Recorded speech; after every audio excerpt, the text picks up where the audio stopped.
कहानी नीरू की है। पंजाब की नीरू की शादी दिल्ली के राहुल से होती है। दिल्ली कितना बड़ा शहर है ना, लेकिन आप लोगों का घर तो बहुत छोटा है। हमारे पंजाब में तो ये बड़े बड़े घर होते हैं कि मजा ही आ जाता है। कोई बात नहीं नीरू, मैं भी तुम्हारे लिए बहुत बड़ा मकान बनाऊंगा बहुत जल्दी। नीरू के पिता जहाँ पंजाब के जाने माने व्यापारी थे, वहीं उसका पति राहुल दिल्ली में एक सिंपल नौकरी करता था। माँ, यहाँ तो घी मक्खन इतना महंगा है कि क्या बताऊं। मैं तो तरस ही जाती हूँ घी खाने के लिए। नीरू की माँ को ये सुनकर बहुत दुख होता है। मेरी बेटी को घी नसीब नहीं हो रहा है और ये बहू यहाँ बैठकर घी में शक्कर डाल रही है। देख वनिता, मैं साफ कह रही हूँ, इस घर में जितना घी आएगा उतना ही मेरी बेटी के घर दिल्ली भी जाएगा। अरे ये क्या बात होती है माँ जी? बेटी का उतना ही करो जो अच्छा लगे। अब क्या मायके से घी और मक्खन तक की सप्लाई करोगी आप? हाँ, मेरी बेटी किसी चीज को तरसे मुझसे बर्दाश्त नहीं होता। अब क्या था, नीरू के मायके में 2 किलो घी आता तो 2 किलो दिल्ली जाता नीरू के पास। एक दिन, माँ बड़ी गर्मी पड़ती है दिल्ली में। इस घर में तो एक ही एसी है और वो भी ड्राइंग रूम में। सारा परिवार एक ही कमरे में सोता है। हाँ बेटा, वो तो हर घर की कहानी है। यहाँ भी एक ही एसी है। अरे बिल इतना आता है कि क्या बोलूं। तभी वहां राकेश आ जाता है। माँ, थोड़ी देर में यहाँ कुछ प्लम्बर आएंगे मेरे कमरे में एसी लगाने। जरा ध्यान से लगवा देना ना माँ। ओए, ऐसे कैसे तेरे कमरे में एसी लगेगा? हाँ राकेश, एक बार बात तो कर लेता। अरे पापा, वो वनिता को गर्मी में नींद नहीं आती। ड्राइंग रूम में सबके साथ सोने में वो अनकंफर्टेबल है, इसलिए। अरे पूरे परिवार के साथ वहां तेरी बहन नीरू भी तो सोती है। वो नहीं हो रही क्या अनकंफर्टेबल? समझ रहा है ना? अगर एसी लगेगा तो एक दिल्ली में तेरी बहन के कमरे में भी लगेगा, तभी तू लगा सकेगा। राकेश वनिता को सारी बात बताता है। वनिता करती भी क्या, मन मार कर बैठ जाती है।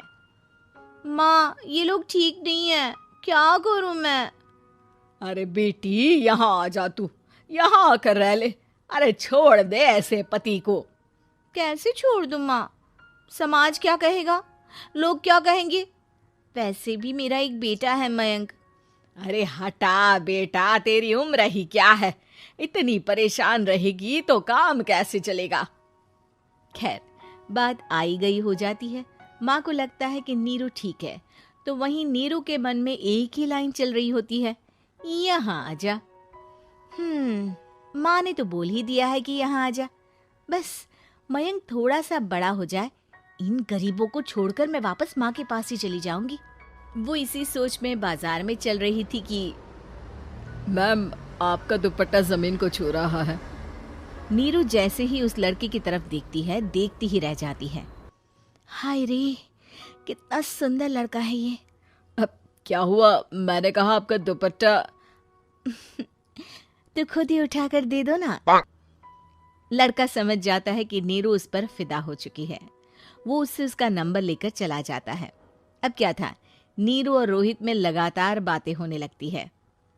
मैं हरियाणा का रहने वाला हूँ, यहाँ एक बड़ी कंपनी का मैनेजर हूँ। अच्छा, और कितने बच्चे हैं तुम्हारे? बच्चे? अरे मेरी तो शादी भी नहीं हुई है। तुम बताओ, शादी करोगी? नीरू शर्मा जाती है। अब लेकिन मैं तो पहले से ही शादीशुदा हूँ।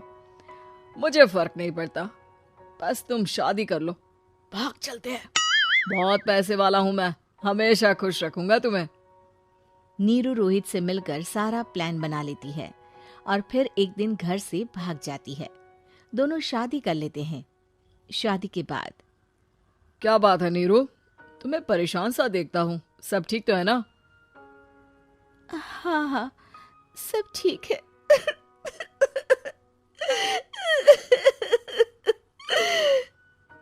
ये कहते कहते ही वो रोने लगती है। अरे क्या हो गया, रो क्यों रही हो? मैंने तुमसे एक बात छुपाई है, और वही बात अब मुझे परेशान कर रही है। रोहित, मेरा एक बेटा भी है, उसका नाम मयंक है। क्या बात कर रही हो? ये तुमने मुझे पहले क्यों नहीं बताया? देखो नीरू, मेरी माँ को मैंने ये नहीं बताया है कि तुम शादीशुदा हो।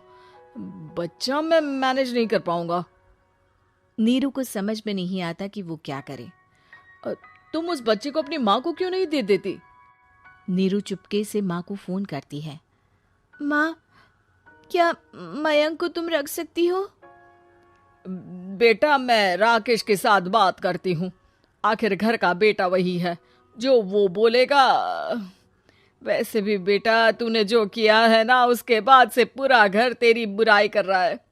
मैं भी अब किसी से तेरे लिए लड़ नहीं सकती। राकेश बेटा, नीरू ने तो जो किया बहुत ही बुरा किया, लेकिन मैं सोच रही थी कि क्यों ना मयंक को हम यहाँ ले आए। तभी वनीता बोल पड़ती है। वाह जी, ऐसे कैसे यहाँ ले आए? यहाँ क्या भंडारा भरा है? और जिस बच्चे की माँ ने नहीं सोचा, उसके लिए हम क्यों सोचे? नीरू को एक बार तो अपने बच्चे के बारे में सोचना चाहिए था ना। अरे लेकिन तेरे पास भी तो लड़का नहीं है ना वनीता। माँ, वनीता ठीक बोल रही है। कल को वो बड़ा होकर इसी घर का हिस्सा मांगेगा तो हम क्या करेंगे? माँ कहती भी तो क्या, वो चुप रह जाती है। वहीं नीरू का पहला पति कहता है। माँ, अगर आज भी वो वापस आ जाए तो मैं उसे माफ कर दूंगा। बेटा, गरीबी चीज ही ऐसी है, क्या करेगा? तू तो अब मयंक का सोच। वो बेचारा तो बिना माँ का हो गया। मयंक के खातिर तो दूसरी शादी कर ले बेटा। लोगों के लाख समझाने के बाद नीरू के पहले पति की शादी रिद्धि से हो जाती है, जिसके पहले पति से 2 बच्चे होते हैं। देखो जी, मैंने शादी सिर्फ बच्चे के खातिर की है। मैंने भी शादी सिर्फ बच्चों के खातिर की है। वहीं नीरू के दूसरे पति के मन में ये बात घर कर जाती है कि नीरू एक मासूम बच्चे को उसके खातिर छोड़ कर आई है। अब देखो नीरू, मुझे लगता है कि जो औरत अपनी कोख का बच्चा छोड़ सकती है, वो तो कुछ भी कर सकती है। कल को तुम्हें मुझसे अच्छा कोई मिल गया तो तुम तो मुझे भी बाय बाय कर दोगी ना। नीरू को अब उसका दूसरा पति ताने देना शुरू कर देता है। तंग आकर नीरू उसके यहाँ से भागकर अपने पहले पति के पास चली जाती है। लेकिन ससुराल में क्या लेने आई है नीरू, मयंक को? नहीं नहीं सासू माँ, मुझसे गलती हो गई, मुझे माफ कर दीजिए। नीरू, अब वक्त खत्म हो गया है, मेरी शादी हो चुकी है। तो छोड़ दो ना उसे, हमारा बच्चा है। मैं आपको अपनी माँ नहीं मानता, मेरी नहीं मान तो बात अच्छी है। नीरू मयंक की बात सुनकर समझ जाती है कि उसके पास अब ना आसमान रहा ना ही जमीन।